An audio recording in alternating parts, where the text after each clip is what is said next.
کچھ ان کو counter measures بھی آفر کیے ہیں. کچھ جو ان کے سپریم لیڈر ہیں آیت اللہ خامنائی, انہوں نے بھی کہا تھا کہ ویسے ٹرمپ کو خوش کرنے کے لیے کچھ لوگ یہ کر رہے ہیں, اور انہوں نے بھی لوگوں کو پیسیفائی کرنے کے لیے انہوں نے کچھ نہ کچھ اقدامات کا اعلان کیا تھا. تو ان کی کوشش یہی ہے کہ وہ اس پر قابو پا لیں گے. لیکن صورتحال سنجیدہ ہے, سنگین ہے. آنے والے دنوں میں اس میں اضافہ بھی ہو سکتا ہے, اور اس بات کا بھی امکان ہے کہ ایرانی حکومت جو ہے کوششیں کر کے تو اس کو قابو میں کر لے. اس پر ہم نظر رکھے ہوئے ہیں, اور آنے والے دنوں میں ہم اس پر آپ کو مزید تفصیلات فراہم کریں گے. فی الحال ہم نے چونکہ ایران ہمارے خطے میں ہے, اور اس سے ظاہر ہے ایران میں اگر کچھ تبدیلی آتی ہے تو پاکستان میں بھی اس کے اثرات مرتب ہوتے ہیں. 79 میں بھی جب وہاں پہ انقلاب آیا تھا تو پاکستان میں اثرات مرتب ہوئے تھے, تو ہم کنسرن تو ہیں. لیکن یہ پاکستان کے لیے ذرا خوش بختی کا وقت چل رہا ہے. تو جہاں ہم ایران ہمارا بردر مسلم ملک ہے اس کے لیے ہم پریشان ہیں, وہیں ہم پاکستان کی کامیابیوں پر مطمئن اور خوش بھی ہیں. ابھی تازہ ترین ایک اطلاع آئی ہے کل, بلومبرگ کے جو ایک انٹرنیشنل میڈیا کا ادارہ ہے, بہت کریڈیبل ہے, انہوں نے خبر دی ہے کہ جو ترکیہ ہے پاکستان کا, وہ بھی مسلم بردر ہے, وہ پاکستان اور سعودی عرب کے دفاعی معاہدے میں شریک ہونا چاہتا ہے, اور اس کے لیے وہ انتہائی اچھی کوششیں کر رہا ہے, اور وہ اس بات کے قریب ہے کہ وہ اس معاہدے میں شامل ہو جائے. اور اس خبر کے انکشاف کے بعد اب باتیں شروع ہو گئی ہیں مسلم نیٹو کے قیام کی. ماضی میں ایک بڑا خواب رہا ہے مسلم ممالک کا کہ وہ جو ہے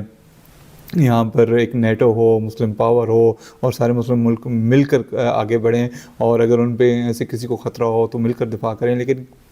کافی مسائل کی وجہ سے یہ خواب اب تک تعبیر نہیں ہو سکا. لیکن اب اگر ترکیہ جس کو اب کہا جاتا ہے وہ اس معاہدے میں شامل ہوتا ہے, اور پاکستان اور سعودی عرب دونوں رضامند ہو جاتے ہیں ترکیہ کو ساتھ ملانے پہ, تو پھر یہ اس معاہدے کی ایک بنیاد پڑ سکتی ہے. آج ترکیہ شامل ہو رہا ہے, کل اور مسلم ممالک بھی شامل ہو سکتے ہیں. تو ہم لوگ مسلمان جو ہیں پاکستان کے, سعودی عرب کے, ترکیہ کے اور دوسرے ممالک کے مل کے ایک دوسرے کو دفاع کر سکتے ہیں, اور ایک دوسرے کی تعمیر و ترقی میں کردار ادا کر سکتے ہیں. تو ہمیں یہ پتہ چلا ہے کہ جو ترکیہ ہے وہ اس نے آفر بھی کی ہے کہ اگر ان کو شامل کر لیا جاتا ہے اس اتحاد میں, تو وہ جو ترکی کی ان کی دفاعی پاور ہے وہ بھی اویلیبل ہوگی پاکستان اور سعودی عرب کے لیے. ان کے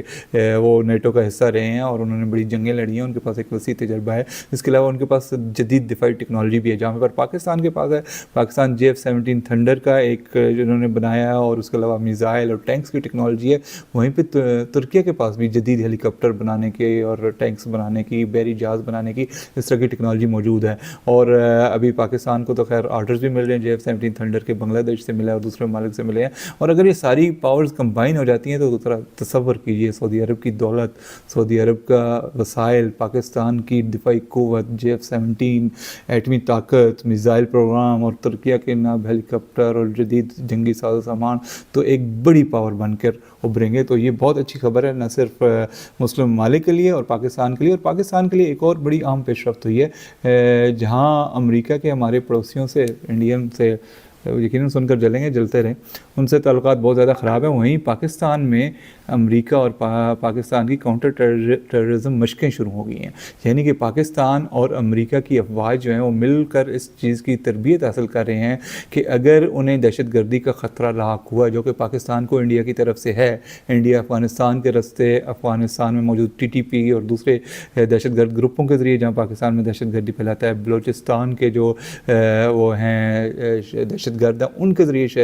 دہشت گردی پاکستان پھیلاتا ہے, تو پاکستان کو اس کا مقابلہ کرنے کے لیے بہت مہارت کی ضرورت ہوتی ہے, اور اب تک پاکستان نے انتہائی مہارت سے اس کا مقابلہ کیا ہے. تو اب امریکہ کو بھی پتہ ہے پاکستان کے پاس بہت مہارت ہے اس میدان میں, اس لیے وہ پاکستان کے ساتھ مشقیں کر رہا ہے. یہ پبی میں ایک پاکستان کا کاؤنٹر ٹیررزم سینٹر ہے, وہاں پہ اس وقت امریکی افواج موجود ہیں, اور وہ پاکستان کے ساتھ مل کر وہاں پر مشقیں کر رہی ہیں تاکہ دہشت گردی کو شکست دی جائے. اور پاکستانی افواج کو بھی یقیناً اس میں تجربے میں اضافہ ہوگا, اور پھر وہ زیادہ بہتر طریقے سے انڈین سپانسر دہشت گردوں کے ساتھ اور دوسرے دہشت گردوں کے ساتھ لڑ سکیں گی اور ان کو شکست فاش دیں گی. تو یہ اچھی خبریں پاکستان کے لیے آ رہی ہیں الحمدللہ. کافی پچھلے گزشتہ سال جب 2025 شروع ہوا تھا تب سے آ رہی ہیں, اور 2026 میں بھی جاری ہیں, اور انشاءاللہ تعالی یہ ہمیشہ جاری رہیں گی. اور ہم امید کرتے ہیں کہ پاکستان اس کے کامیابیاں آتی رہیں گی. پاکستان نہ صرف دفاعی میدان میں بلکہ معاشی میدان میں, اور سب سے بڑھ کر سماجی اور سیاسی میدان میں, جہاں پہ ہم ہمارے بہت سارے تنازعات ہیں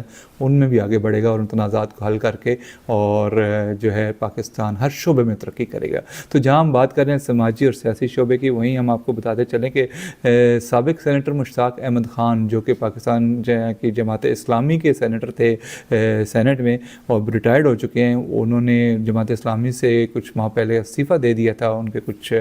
ذاتی اختلافات ہو گئے تھے جماعت سے. انہوں نے اب اپنی ایک جماعت لانچ کر دیا پاکستان رائٹس موومنٹ کے نام سے. سینیٹر مشتاق احمد خان جو ہیں وہ ایک انتہائی اچھی وائبرنٹ آواز ہیں, وہ سماجی معاملات پر آواز اٹھاتے ہیں, وہ اس کے علاوہ پاکستان کے قومی معاملات پر اور مسلم امہ کے معاملات پر بھی آواز اٹھاتے ہیں. حال ہی میں وہ اسرائیل گئے تھے ایک انٹرنیشنل فلوٹیلا کے ساتھ, جہاں پر انہوں نے جا کے غزہ کے جو معصوم لوگوں کو جن کو قتل کیا جاتا رہا ہے اور جا رہا ہے اور ان کی جو غذائی ناکہ بندی ہوتی ہے اس کے خلاف آواز اٹھائی. وہ اسرائیلی حراست میں بھی رہے اور انہوں نے وہاں پر پاکستان کی نمائندگی کی. اس کے بعد پاکستان میں بھی وہ فلسطین کے لیے ہمیشہ آواز اٹھاتے ہیں اور پسے ہوئے طبقات کے لیے آواز اٹھاتے ہیں اور ان ایشوز پر بات کرتے ہیں جہاں پہ عام لوگ بات نہیں کرتے. تو انہوں نے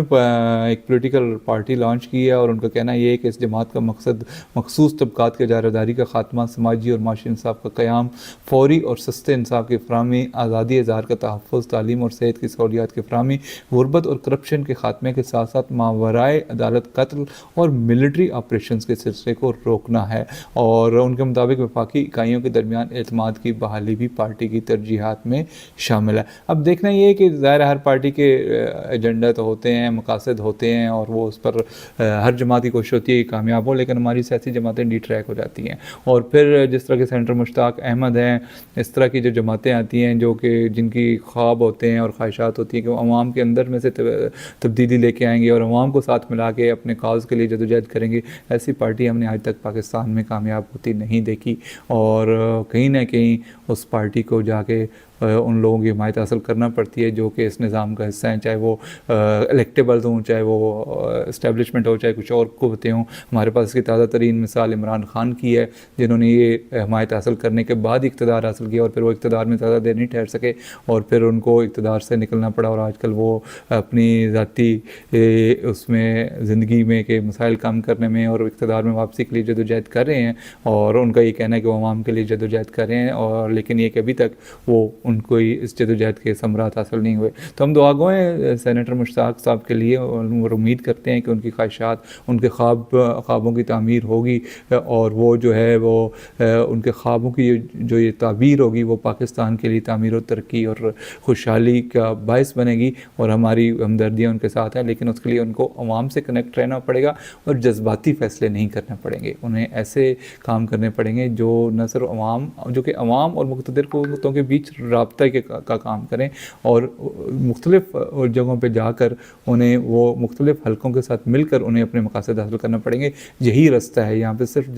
جدوجہد کا یا صرف جوڑ توڑ کا رستہ نہیں. اگر آپ دونوں چیزیں ساتھ لے کر چلیں گے تو آپ کامیاب ہوں گے. اور جب ہم بات کریں احتجاج کی اور جدوجہد کی تو ہم بات کرتے چلیں جناب سہیل آفریدی صاحب کے دورہ سندھ کی بھی, اور اس کے ساتھ ساتھ محمود چکزئی صاحب اور ان کے جو ساتھ دوسرے اکابرین ہیں پاکستان تحریک تحفظ آئین پاکستان کے, انہوں نے آج ایک پریس کانفرنس بھی کی ہے, محمود چکزئی صاحب نے اور مصطفیٰ نواز کھوکھر صاحب نے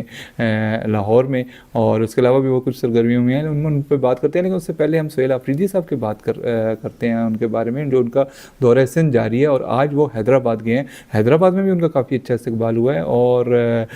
بظاہر جو ہے وہ انہوں نے اچھا رسپانس لیا ہے کراچی میں اور حیدرآباد دونوں میں, اور انہوں نے جلسے کا کہا تھا. جلسے کی اجازت تو شاید انہیں ابھی تک نہیں ملی, لیکن اس کے ہٹ کے بھی انہوں نے اچھے اجتماعات کیے ہیں اور مختلف جگہوں پہ گئے ہیں اور ان کو ایک اچھا رسپانس ملا ہے. اور اس کے ساتھ ہی جو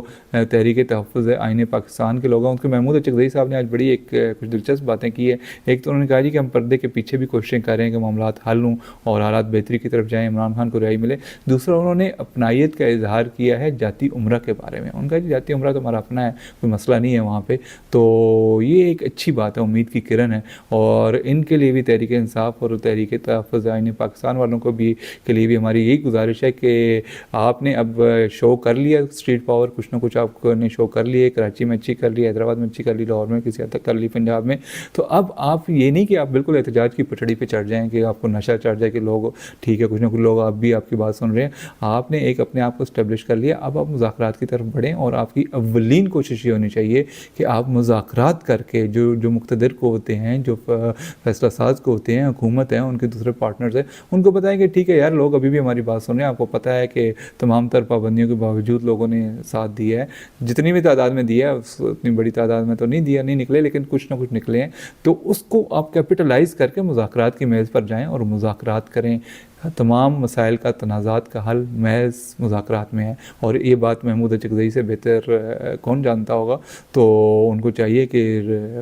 پی ٹی آئی کے جو دوست ہیں، جو ہاکس ہیں پی ٹی آئی میں، جو کہ مار دھاڑ تشدد کی پالیسیاں اپنانا چاہ رہے ہیں، جو سڑکوں پہ آنا چاہ رہے ہیں، ان کو بھی کہیں کہ بھائی اسٹریٹ پروٹیسٹ اپنی جگہ، احتجاج اپنی جگہ، لیکن ہم نے اپنا آپ شو کر دیا، تو اب بہتر ہے کہ مذاکرات کی طرف جائیں۔ تو اسی طرح حکومت کو اور مقتدر قوتوں کو بھی چاہیے کہ ان کو پتہ چل گیا کہ بھئی عوام کچھ نہ کچھ تو ہیں ابھی بھی ان کے ساتھ، تو مذاکرات کر لیں، کوئی نہ کوئی رستہ نکال لیں، تو کوئی درمیانی رستہ نکال لیں، کیونکہ اگر آپ نے ترقی کرنی ہے تو ترقی کا رستہ استحکام سے ہو کے آتا ہے، عدم استحکام سے ہو کے نہیں آتا۔ آپ یقین کریں، اگر آپ کو اتنی کامیابیاں اب مل رہی ہیں، اور اگر آپ ملک میں سیاسی استحکام لے آئیں گے، تمام سیاسی فریقین کو اپنے ساتھ ملا لیں گے، ان کو بٹھا لیں گے اور تنازعات ختم کر دیں گے، تو پاکستان اگر آج دن دگنی ترقی کر رہا ہے تو کل رات چگنی ترقی کرے گا اور ایسے اوپر جائے گا۔ اس لیے آپ سے گزارش ہے کہ اپنی جو ہے مذاکرات کی اور امن کی کوششوں کو فروغ دیں اور ان پر کام کریں۔ آج کے لیے اتنا ہی، کل پھر ملیں گے۔ آپ سبسکرائب ضرور کریں خرم شہزاد ایکسکلوسیو کو۔ بہت شکریہ۔